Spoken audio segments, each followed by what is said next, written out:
Bonjour madame. Bonjour. Est-ce que je peux avoir un baguette?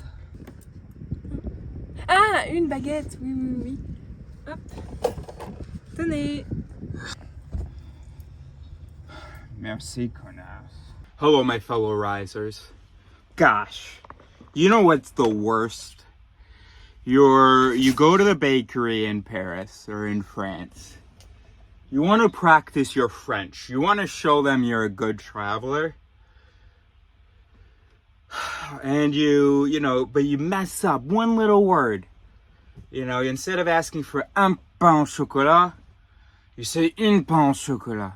Instead of asking for une baguette, right? Because, sorry, if you don't know, in some languages, of course, there's feminine, masculine nouns, where it changes how we say the word a. So, un for something masculine, une for something feminine. And so you ask for un baguette, but baguette is feminine. And oh gosh, and then they respond, what? They go, oh, like they don't understand. And then they go, oh, une baguette. And you know what the worst thing is? Is that you experience it that way.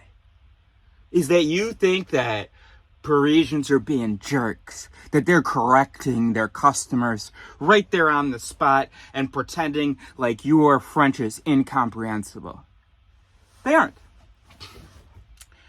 When I first arrived in France, well, I'm not a piece of shit like you, so I wasn't concerned about that.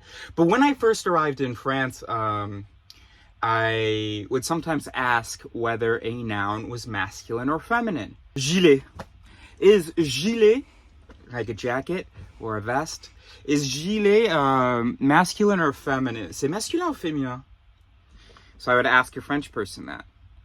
And you know what they would never do? They would never respond, it's masculine or feminine. My French teacher would, but no, every time they would go, c'est un gilet. So they would have to say it's a, but in the masculine way, gilet. Or I would say, hey, is baguette masculine or feminine? C'est une baguette. So what that told me was that article and that feminine or masculine energy at the beginning, that's part of the word, and that makes perfect sense. If they've only ever heard baguette, une baguette, that is basically one word. A baguette, feminine, une baguette. When you say un, their brain is now expecting a masculine noun. And so their brain is primed for a masculine noun. So when they hear baguette, they weren't primed for that. And so there's like this moment where they're matching baguette against all these masculine nouns, not consciously, but that's what the brain's doing. And then they go, oh, I know, une baguette. And so then they say it out loud, not to correct you, but it's just sort of a natural, oh, right, that's what they're talking about. And if you've ever corrected someone in a language, if you have ever, like, clarified something in a language or understood something, often you'll say it like the way that you know it. Ah, right, une baguette. Okay, I understand. And that's all that's happening. And so, I just absolutely hate when tourists talk about, because yes, the French do have a unique relationship with their language relative to English speakers. We in English, we say that's bad English if someone makes a mistake. In French, they say that's not French.